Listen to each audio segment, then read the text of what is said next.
Bien-aimés frères et sœurs, vous connaîtrez la vérité et la vérité vous affranchira. Ça, c'est pas moi qui le dis, c'est la Bible qui le dit. Mais moi, je vous dis mieux. Vous connaîtrez la vérité historique, notamment celle de vos ancêtres kémites, et vous aurez une vision globale de ce que c'est que la vraie souveraineté politique. J'ajoute, vous reviendrez à la spiritualité africaine ancestrale et vous comprendrez les enjeux de l'indépendance économique. Et pour terminer, vous accepterez votre identité culturelle kémite et vous obtiendrez deux choses. La première, c'est la paix. La seconde, c'est le développement, à une condition. L'unité de toute l'Afrique noire, l'unité de tous les Noirs du monde entier. Otep à tous, bienvenue sur la chaîne des panafricanistes par essence, par conviction et par excellence. Celle des citoyens kémites par nécessité et obligation de combat. Nous sommes une chaîne qui n'est guidée que par nos ancêtres et rien que par les ancêtres qui appartiennent à l'égrégore du monde noir. Par conséquent, nous ne croyons en aucun Dieu venu de l'étranger. Toutefois, cette vidéo n'est aucunement destinée à inciter ni à la haine ni à la violence, car nous menons un combat qui est d'abord et avant tout spirituel, ensuite il est politique, géopolitique et géostratégique. Contre l'impérialisme, le colonialisme, le néocolonialisme et l'endocolonial, sur la base du principe fondamental que nous avons hérité de nos ancêtres kémites, qui est celui de la Mahat, c'est-à-dire solidarité, vérité et justice. Vous êtes donc en droit de connaître la vérité, et nous avons l'obligation de vous dire la vérité et rien que la vérité, afin que justice soit rendue au continent africain. Et ça, c'est notre modeste contribution dans cette noble lutte en faveur de la souveraineté, la dignité, la solidarité et l'unité africaine. Ça, c'est ce que nous appelons exactement le panafricanisme. Bien-aimés frères et sœurs, nous allons inévitablement vers un monde multipolaire. Parce que les États-Unis ont échoué. Ils ont raté leur destinée, leur destin, qui était de guider le monde, qui était d'orienter le monde vers la paix et le développement. Ils ont échoué parce qu'ils ont pratiqué autre chose. Ils ont pratiqué plutôt la guerre, ils ont fait la guerre partout. Et maintenant, les cartes sont à redistribuer. Pourquoi je le dis? Nous avons vu l'Ukraine, tout le monde, tous les experts, occidentaux d'ailleurs, sont d'accord que l'OTAN ne devait pas s'étendre jusqu'en Ukraine. C'est ce qui était en voie d'être fait parce que les États-Unis et leurs alliés considéraient qu'il fallait menacer la Russie, il fallait détruire la Russie, il fallait faire de la Russie ce qu'ils ont fait à la Libye et l'Irak, par exemple. Donc, ça n'a pas marché, ou c'est en phase d'échouer, parce que, bon, maintenant, avec cette guerre en Ukraine, ce n'est pas sûr que la Russie puisse perdre la face sans avoir obtenu gain de cause. Et ils s'attaquent à la Chine via Taïwan. C'est exactement le même scénario divisé pour affaiblir et on peut maintenant prendre le contrôle. Regardez ce qui peut se passer, comment les choses peuvent se passer. La Chine compte 2 millions de soldats, alors que Taïwan en compte à peine que 170 000. Eh oui, même pas 1 million, même pas 500 000, même pas le quart. La Chine compte 5200 chars contre 1100 chars.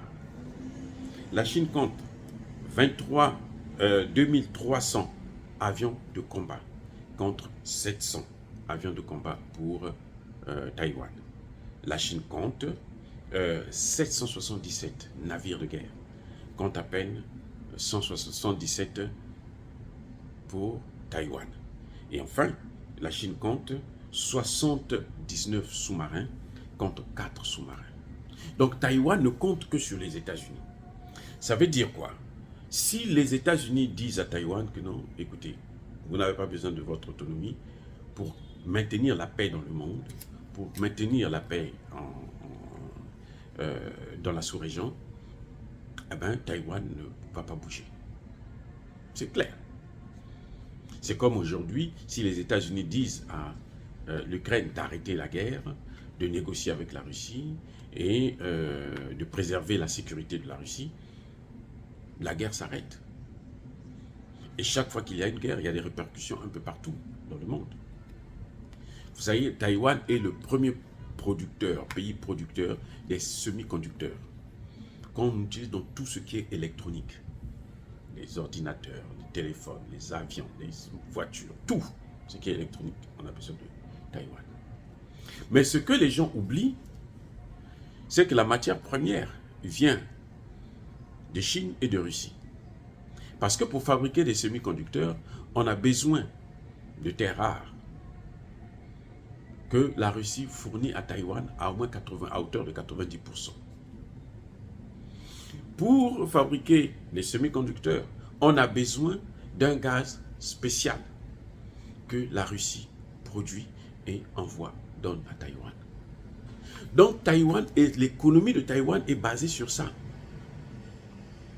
Donc, si la Chine ferme le robinet ou la Russie ferme le robinet,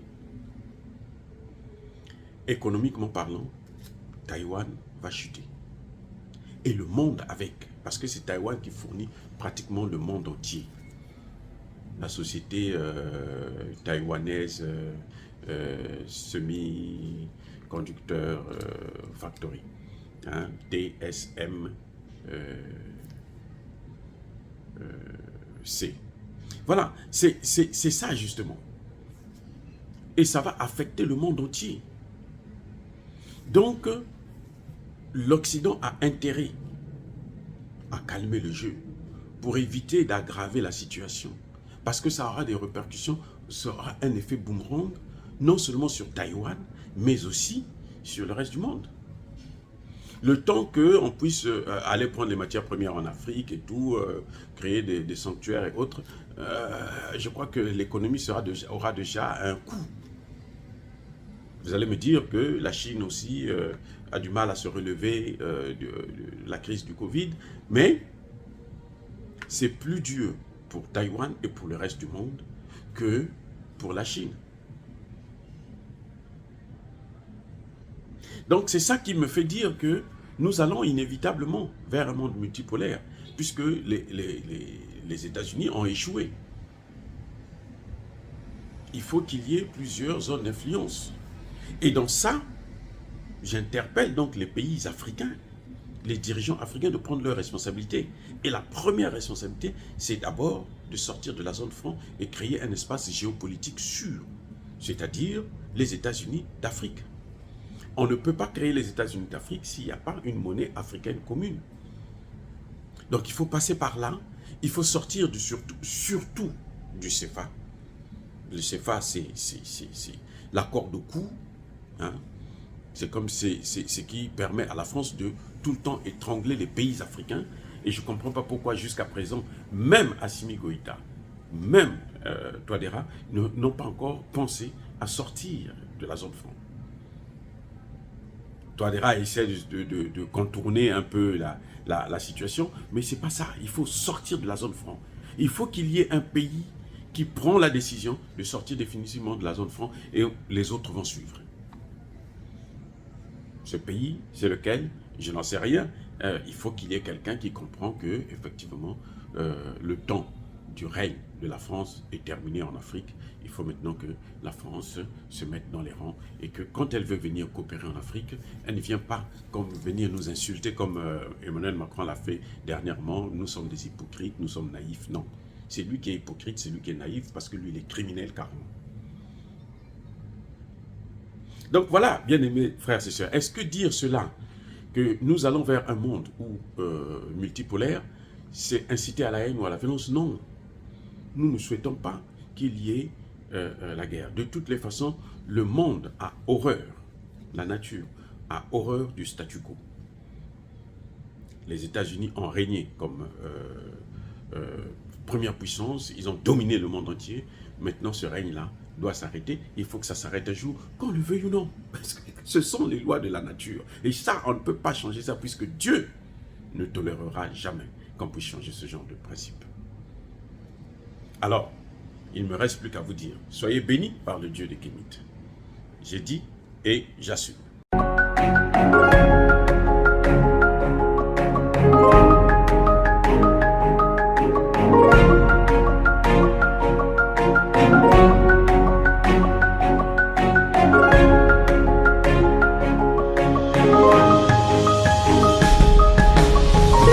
Eux, ils marchent par la foi et non par la vue.